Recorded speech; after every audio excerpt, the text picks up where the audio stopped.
किसान भाइयों और बहनों नमस्कार। स्वागत है आपका कृषि समाचारों के आज के अंक में। सबसे पहले नजर डालते हैं प्रमुख सुर्खियों पर। किसान पौध सुधार से ले सकते हैं बेहतर उत्पादन। गेहूं की कटाई कब और कैसे करें। खरीफ फसलों के बीज की विक्रय दरें निर्धारित और गर्मी के कारण बढ़ रहा है फल सब्जियों का भाव। अब कृषि समाचार विस्तार से। उन्नत कृषि में बीज की भूमिका बहुत महत्वपूर्ण होती है। उन्नत बीज अथवा पौध से उत्पादन और गुणवत्ता दोनों बढ़ सकती हैं। इस बात को सिद्ध किया है जनपद अयोध्या के एक किसान ने। उसने सेंटर ऑफ एक्सीलेंस बंजर या बस्ती के हाईटेक वेजिटेबल नर्सरी में पौध तैयार करवा कर शिमला मिर्च का पौधरोपण किया और आज उनके खेत में 200 से 225 ग्राम तक वजन वाले शिमला मिर्च के फल लगे हुए हैं और मंडी में बहुत अच्छे भाव पर उनकी फसल बिक रही है। खास बात यह है कि फसल सीजन बीत जाने के बाद भी उनके खेत में शिमला का अच्छा उत्पादन हो रहा है। इस किसान का कहना है कि उसने सेंटर को शिमला मिर्च आशा F1 प्रजाति का क्लाउड सीड तथा हंटिंगटन प्रजाति का सिमसिन सीड का बीज सब्जी पौध तैयार करने के लिए दिया था। उक्त बीज से सब्जी पौध तैयार कर सेंटर ने कृषक को रोपण हेतु उपलब्ध करवा दिया। किसान द्वारा उक्त शिमला मिर्च का रोपण अपने फार्म पर किया गया। इस समय उसकी शिमला मिर्च की फसल तुड़ाई होकर मंडी में जा रही है और वर्तमान में उन्हें मंडी में 50 रुपये प्रति किलो का थोक भाव मिल रहा है। उनकी शिमला मिर्च के 5-6 फलों का ही वजन 1 किलोग्राम निकल रहा है। उल्लेखनीय बात यह है कि वर्तमान में मौसम का तापक्रम न्यूनतम 18 तथा अधिकतम 38 डिग्री सेंटीग्रेड चल रहा है। ऐसे तापक्रम में शिमला मिर्च की इतनी अच्छी पैदावार अत्यंत ही सराहनीय है, क्योंकि पूर्वी उत्तर प्रदेश के जनपदों में ओपन फील्ड में शिमला मिर्च मुख्यतः रबी मौसम में रोपित की जाती है, जिसकी पैदावार मार्च के अंतिम सप्ताह तक समाप्त हो जाती है। इन दिनों गेहूं के फसल की कटाई चल रही है। कृषि वैज्ञानिकों का कहना है कि गेहूं की कटाई के लिए सुबह का समय सबसे ज़्यादा उपयुक्त माना जाता है। इसके अलावा किसानों को इस बात का भी ध्यान रखना चाहिए कि अगर कटाई हाथ से की जाती है तो फसल के बंडल को 3 से 4 दिन खेत में छोड़ दें ताकि सूखने के बाद उसमें नमी की मात्रा कम हो जाए। गेहूं की सभी किस्मों की कटाई अप्रैल के अंत तक कर लेनी चाहिए। बड़े किसान तो गेहूं की कटाई बड़ी बड़ी मशीनों के द्वारा सरलता से कर सकते हैं, लेकिन छोटे किसान जो मजदूरों के द्वारा दराती, हंसिया या फिर रीपर के माध्यम से गेहूं फसल की कटाई करते हैं, उनमें सतह के 4 से 5 सेंटीमीटर ऊपर से कटाई की जाती है। गेहूं के दानों में नमी 15 से 20% से अधिक नहीं होनी चाहिए। अगर फसल कटाई के दौरान कहीं भी बीज की नमी अधिक लगती है तो उसे खेत में ही छोड़कर 4 से 5 दिन सूखने दें। सूखने के बाद ही उसकी मड़ाई करें। उत्तर प्रदेश में खरीफ 2024 के लिए विभिन्न फसलों के बीजों की फुटकर विक्रय दरें निर्धारित कर दी गई हैं। प्राप्त जानकारी के अनुसार समस्त प्रजाति के बासमती धान के बीज का विक्रय दर 6,534 रुपये प्रति क्विंटल और समस्त प्रजाति के उर्द के बीज का विक्रय दर 13,675 रुपये प्रति क्विंटल निर्धारित की गई है। इसी तरह समस्त प्रजाति के मूंग के बीज का विक्रय दर 14,314 रुपये प्रति क्विंटल तय की गई है, जबकि समस्त प्रजाति के सोयाबीन के बीज का फुटकर विक्रय दर 8,670 रुपये प्रति क्विंटल और समस्त प्रजाति के बाजरा संकुल के बीज का फुटकर विक्रय दर 5,777 रुपये प्रति क्विंटल निर्धारित किया गया है। इसी क्रम में समस्त प्रजाति के ज्वार संकुल के बीज का फुटकर विक्रय दर 6,497 रुपये प्रति क्विंटल और समस्त प्रजाति के मूंगफली बीज का फुटकर विक्रय दर 10,406 रुपये प्रति क्विंटल निर्धारित किया गया है। तेज गर्मी के चलते फल और सब्जियों के भाव में वृद्धि हो रही है। अधिक गर्मी के कारण खेत में लगी सब्जियों और फलों की फसल के रखरखाव का खर्च बढ़ जाता है। कई फसलों और सब्जियों के खराब होने का डर रहता है, जिस कारण इनके दामों में वृद्धि हो रही है। अप्रैल का महीना शुरू होते ही गर्मी ने भी अपने तेवर दिखाने शुरू कर दिए हैं। ऐसे में फसलों पर खतरा बढ़ गया है। ज़्यादा गर्मी के कारण फसल झुलस जाने का डर रहता है। फसलें खराब हो जाने के कारण उत्पादन पर असर पड़ता है। अनुमान लगाया जा रहा है कि आने वाले दिनों में सब्जियों और फलों के दाम भी बढ़ सकते हैं। महंगे होने वाले फल और सब्जियों में केला, संतरा, मौसमी, अनार, अंगूर आदि शामिल हो सकते हैं। किसान भाइयों बहनों, आइए अब रुख करते हैं प्रदेश की प्रमुख मंडियों की ओर और जानते हैं कृषि उत्पादों के औसत थोक बाजार भाव किस प्रकार रहे।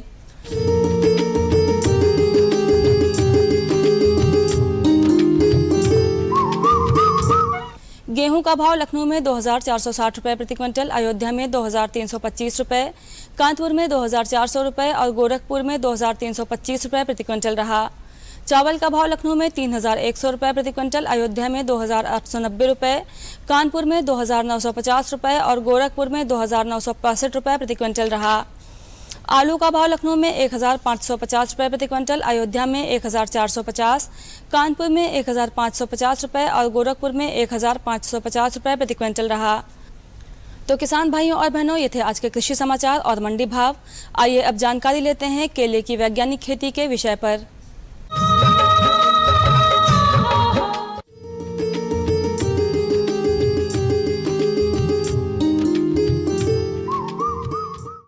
नमस्कार किसान भाई बहनों, आप सभी का बहुत स्वागत है आपके अपने कृषि दर्शन कार्यक्रम में। किसान भाई बहनों, जैसा कि आप सभी जानते हैं, कृषि दर्शन कार्यक्रम के माध्यम से हम आपके लिए लेकर आते हैं कृषि से संबंधित वो सभी जानकारियां, एक्सपर्ट की एडवाइस, अच्छे सुझाव, जिनको अपनाकर आप अपनी आय को दुगना कर सकें। तो किसान भाई बहनों, आज के हमारे कार्यक्रम का विषय है केले की वैज्ञानिक खेती और इस विषय पर विस्तार से चर्चा करने के लिए आज हमारे साथ स्टूडियो में मौजूद हैं डॉक्टर राम गोपाल जी। आप विषय वस्तु विशेषज्ञ हैं कृषि विज्ञान केंद्र अयोध्या से। सर, आपका बहुत स्वागत है हमारे आज के कार्यक्रम में। नमस्कार सर, जैसा कि हम देख रहे हैं कि बदलाव जो है समय की मांग है, समय समय पे बदलाव होता रहता है और टेक्नोलॉजी में भी जो है चेंजेस आ रहे हैं। हमारे वैज्ञानिक जो है तरह तरह की नई नई खोजें कर रहे हैं और डेली जो है हमारे जीवन को जो है वो सरल करने के प्रयास कर रहे हैं। साथ ही हम जो है जो हमारा कृषि क्षेत्र है उसमें भी हम देखते हैं कि डेली कुछ ना कुछ नए नए बदलाव हो रहे हैं और अच्छी उन्नत तकनीक जो है हमारे साथ साइंटिस्ट द्वारा जो है लाई जा रही है, ताकि जो हमारी खेती है वो अच्छी हो सके और उच्च क्वालिटी के जो हमारे बीज वगैरह हैं और खाद उर्वरक है वो हमें किसानों को मिल सके। तो सबसे पहले सर आपसे जानना चाहेंगे कि जो हमारी पारंपरिक खेती है और हमारी जो वैज्ञानिक खेती है उसमें क्या फर्क है, हमारी वैज्ञानिक खेती कैसे बेहतर है और इसमें कैसे आता है किसान भाई जो है अपनी आय को दुगना कर सकते हैं, इसके बारे में विस्तार से जानकारी दें। जैसा कि आपको मैं बताना चाहता हूँ कि पारंपरिक खेती जो होती आ रही है वो बहुत विगत वर्षों से एक ही पैटर्न पे होती चली आ रही है। आज का जो परिदृश्य है हमारे देश में जो आय को दुगना करने की, तो उसमें यदि हम पारंपरिक खेती की जगह वैज्ञानिक पद्धति को नहीं लाते हैं तो उसमें बहुत बड़ी समस्याएं उत्पन्न होती हैं। जैसे कि किसानों भाई अपना प्रोडक्शन को नहीं बढ़ा पाते हैं और आय भी अर्जित करने में उनको दिक्कतें आती हैं। तो उस परिक्रम में हम अगर आपको बताना चाहते हैं, जो पारंपरिक खेती है वो पहले की अपेक्षा जो था केवल जीवन यापन करने का था, ना कि विशेष उद्देश्य था उनका कि हम आय को दुगना अर्जित कर सकें। इस समय क्या है कि बढ़ती हुई जनसंख्या को देखते हुए और आय को भी एक सृजित करते हुए किसान अब नई नई पद्धतियों को अपना रहा है। नई नई पद्धतियों में यदि वो पारंपरिक खेती को अपनाएगा तो इतनी इनकम नहीं हो सकती। उसके लिए क्या करना पड़ेगा कि उसको वैज्ञानिक पद्धति पे ही आकर के खेती करना होगा। पहले के लोग क्या करते थे कि उनको इतना टेक्नोलॉजी के बारे में जानकारी नहीं थी। अब क्या है कि लोग सोशल मीडिया पे भी जानकारी जल्दी उपलब्ध हो जाती है और वैज्ञानिकों के द्वारा भी जो नई नई तकनीकियाँ विकसित की जाती हैं वो किसानों तक कृषि विज्ञान केंद्र के माध्यम से और प्रसार के द्वारा उनको पहुंचाया जाता है। अब क्या है कि पहले वो लोग पुतिया का प्रयोग करते थे, जो पुरानी केले की पौधे होती थी उसी की पुतिया को लगाते थे। अब क्या हो गया कि अब टिश्यू कल्चर पौधे को हाइब्रिड में आने लगा, जो G9 प्रजाति के नाम से ज़्यादातर जाना जाता है, उसको लोग अपनाते हैं और उसको विस्तार पूर्वक एक बार खेती करते हैं, उसके बाद उसी पद्धति को दूसरे साल अपनाते हैं। इससे क्या है कि उनका प्रोडक्शन है वो काफ़ी अच्छा होता जा रहा है। जी, बहुत अच्छी जानकारी दी सर आपने। सर, आपसे जानना चाहेंगे कि जो किसान भाई जो है केले की वैज्ञानिक खेती करना चाह रहे हैं, तो वैज्ञानिक पद्धति से खेत की तैयारी उन्हें किस प्रकार से करनी चाहिए ताकि उनको अच्छी फसल मिले, इसके बारे में विस्तार से बताएं। ये आपका बहुत ही अच्छा प्रश्न है, क्योंकि ज़्यादातर किसान अपनी खेत की तैयारी को लेकर के बहुत भ्रमित रहते हैं। वो ये नहीं समझ पाते कि हम किस समय केले की खेती शुरुआत करते हैं जुलाई में, लेकिन उसको कब हम पौधे अपने खेत की तैयारी करें। किसान भाइयों को मैं विशेष करके बताना चाहता हूँ, जैसे ही हमारी ये रबी की क्रॉप की कटाई हो जाती है, अधिकांशतः यह मार्च के बाद अप्रैल मई में इसकी कटिंग हो जाती है, तुरंत उसके बाद ग्रीन मैन्योरिंग को, जैसे ढैंचा है, सनाई है, इन तरह की हरी खाद का प्रयोग करने के लिए अगर वो अपने खेत में बुआई कर देते हैं तो सामान्यतः वो 50 दिन की फसल होती है, उसमें वो ग्रीन मैन्योरिंग को उगा करके और उसी में खेत को पलट दें, जिससे कि मिट्टी जो है उपजाऊ बन जाती है और उसमें किसी भी प्रकार का केमिकल फर्टिलाइज़र का प्रयोग भी नहीं करना पड़ता है और खेत उसके लिए बढ़िया तैयार हो जाता है। 50 दिन में उसके पलटाई करने के बाद पानी भर दें। 1 हफ्ते के बाद वो जो हमारा ढैंचा है वो खेत में अच्छे से सड़ जाता है, जो वो खेत तैयार हो जाता। उसके बाद उसकी जुताई करने के बाद उसमें पौध का रोपण करें। जी, बहुत अच्छी जानकारी दी सर आपने।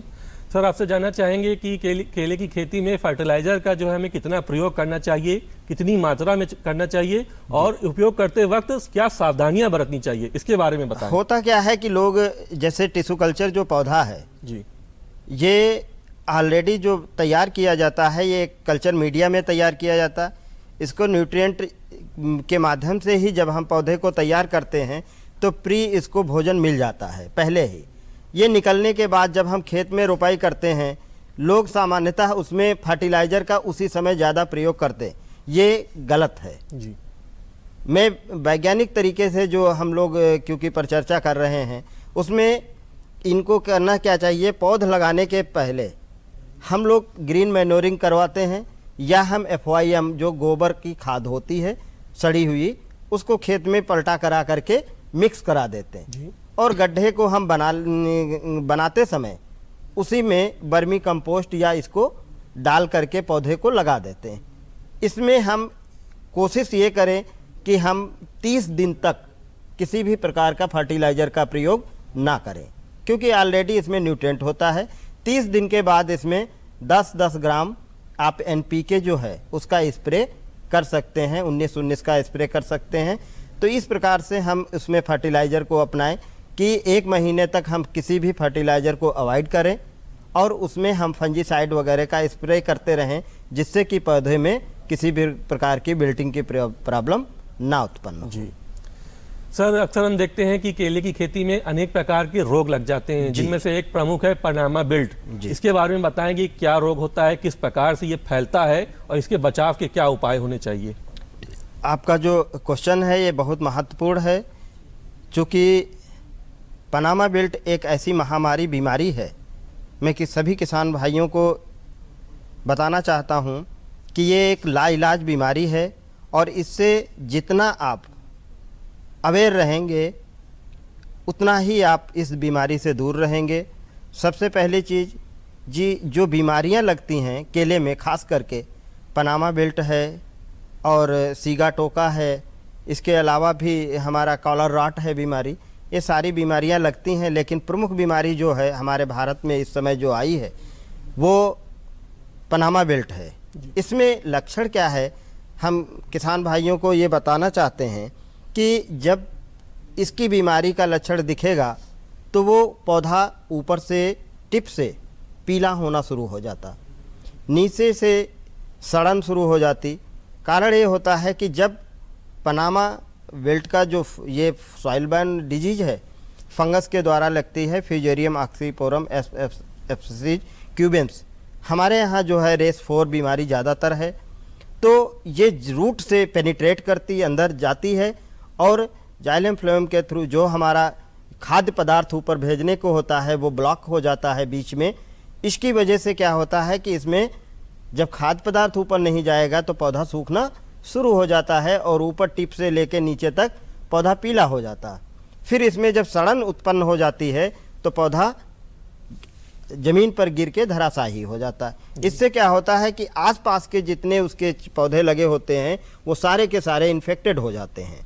तो प्रायः हम लोग कोशिश ये करें कि पहले तो सिम्टम को जानें। यदि आपका पौधा सड़ के गिर रहा है, अजीब प्रकार की स्मेल आ रही, गंध आ रही है, तो हमें समझना चाहिए। और पहला एक और लक्षण है कि जब इसमें पनामा विल्ट होगी तो पौधा नीचे से स्टेम फटना शुरू हो जाता है। यदि पौधे में स्प्लिटिंग है तो आप श्योर हो जाएं कि हमारे में पनामा विल्ट का प्रकोप शुरू हो गया।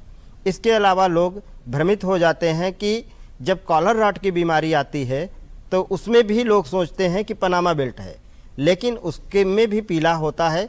कारण ये होता है कि कॉलर रॉट का मतलब ही होता है कि गले के चारों तरफ उसके रिंग बनता है और वो अंदर ही अंदर काला पड़ के पौधा जब वो आप उखाड़ेंगे तो बड़ी आसानी से ऊपर उखड़ आता है और अंदर का पोर्शन जो स्टेम होता है वो काला पड़ जाता है। वो कॉलर रॉट बीमारी होती, लेकिन उसका ना तो फंगस से रिलेटेड है, क्योंकि ये ऐसी बीमारी है जब हम बरसात का पौधा हम रोपाई करते हैं उस समय तेज धूप होती है। तेज धूप की वजह से जिन गड्ढों में पानी भरा रह जाता है वो पानी गर्म हो जाता है ज़्यादातर, क्योंकि उस समय 30 से 35 डिग्री टेम्परेचर होता है और अचानक बारिश होने के बाद जब पानी गड्ढों का वो गर्म हो जाएगा तो कॉलर रॉट की बीमारी उत्पन्न हो जाती है जी। इसके बाद आता है सीगा टोका। सीगा टोका बीमारी कब आती है? जब हमारा ये शरद ऋतु शुरू होती है। यहीं अमूमन हम अगर देखें तो ये दिसंबर के महीने में ज़्यादातर ये बीमारी शुरू होती है। इसमें जब ह्यूमिडिटी बढ़ जाती है जी। और मौसम में बदलाव होता है, जैसे बदली हो गई, ज़्यादा कोहरा गिरने लगा, तो ये फंगस का अटैक होता है। सीगा टोका में पत्तियों पे एक काला ब्राउन कलर का स्पॉट बनता, उसके चारों तरफ येलो कलर का स्पॉट हो जाता। ये उसकी पहचान है। बीच बीच में धब्बे धब्बे पड़े होते हैं तो कॉलर रॉट की बीमारी होती है। ये फंगस से लगता है। इसके लिए हम आगे अभी बताएंगे कि इसमें अगर हम फंजीसाइड का प्रयोग करेंगे, स्प्रे करेंगे किसी भी, तो अच्छे से ये बीमारी का निदान किया जा सकता है। जी, बहुत अच्छी जानकारी दी।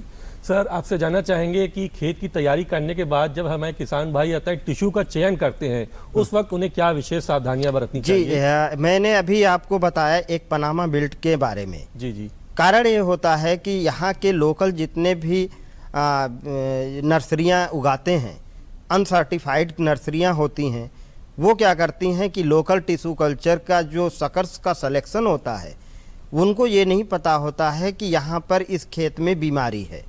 यदि वो बीमारी की जगह से सकर्स का चयन करते हैं जिससे टिश्यू कल्चर पौध बनाई जाती है, उसका चयन करने के लिए सबसे पहली चीज़ है हम खेत का विजिट करें, देखें कि वहाँ पर उस एरिए में कितने साल से बीमारी पनामा बेल्ट जैसी नहीं रही है।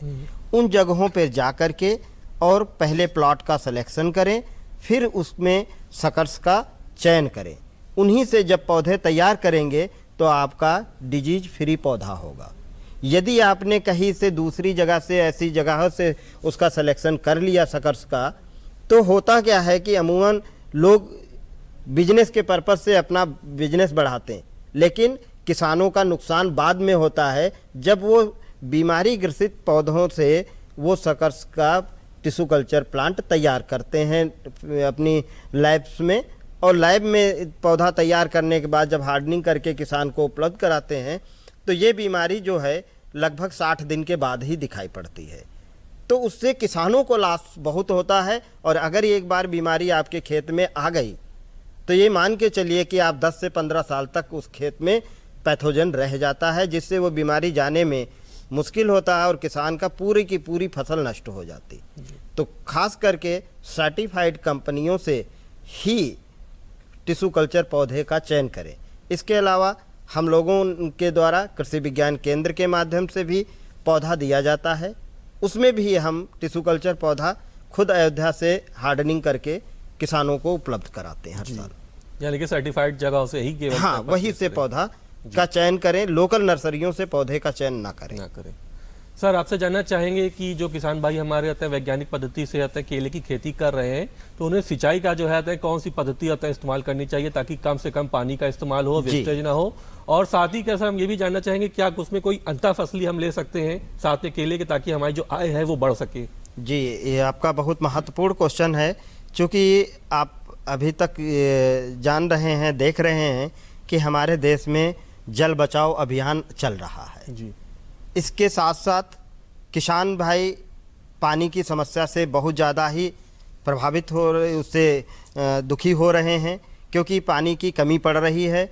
और हम लोग जो अभी आपने बताया था परंपरागत पद्धति से जो लोग केले की खेती करते आ रहे थे, उसमें अब बदलाव हो चुका है। अब अगर हम फ्लड इरिगेशन देते हैं तो उसमें पानी की मात्रा बहुत अधिक लगती है। इसके लिए वैज्ञानिक पद्धति से आप ड्रिप इरिगेशन का प्रयोग करें।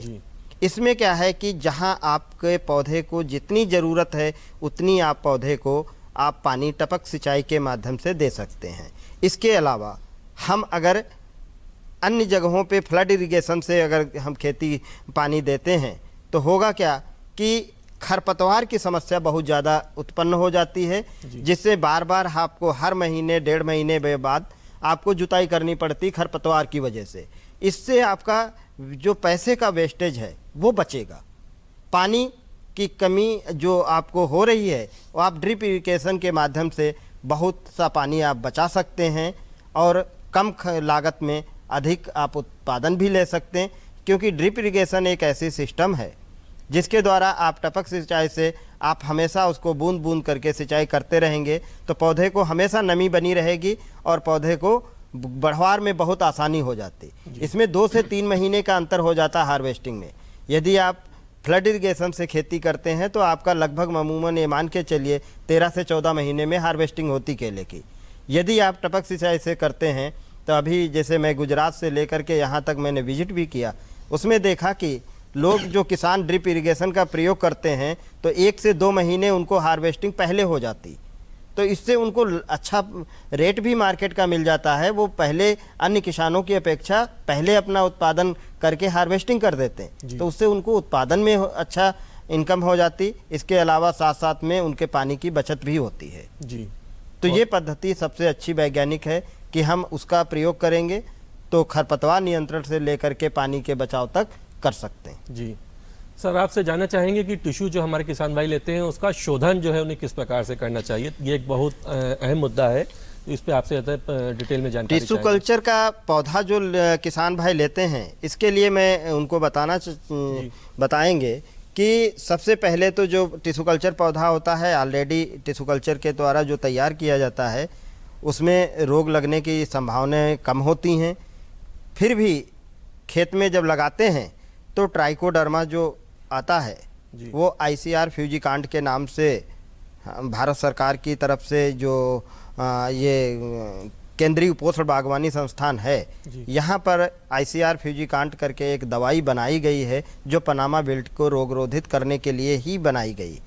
तो उस ट्राइकोडर्मा को या आप जो मार्केट में भी आपको ट्राइकोडर्मा मिलता है उसको भी आप ले करके और आप अपने गड्ढे में जब हम पौधे की रोपाई करते हैं उस समय हम इसमें लगभग 200 ग्राम वर्मी कंपोस्ट में मिला करके यदि पौधे के साथ में दे देते हैं तो हम ज़्यादातर बीमारियों से उसको निजात पा सकते हैं। जी, बहुत ही अहम और महत्वपूर्ण जानकारी दी सर आपने।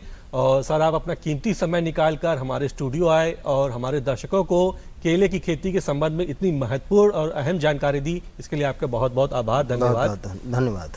दर्शकों, हम उम्मीद करते हैं कि रामगोपाल जी ने जो भी अतः जानकारी आपसे साझा करी है केले की खेती के संबंध में, आप उन बारीकियों को ज़रूर अपनाएंगे और एक अच्छी फसल लेंगे। हम फिर मिलेंगे किसी दूसरे विषय के साथ, तब तक के लिए नमस्कार।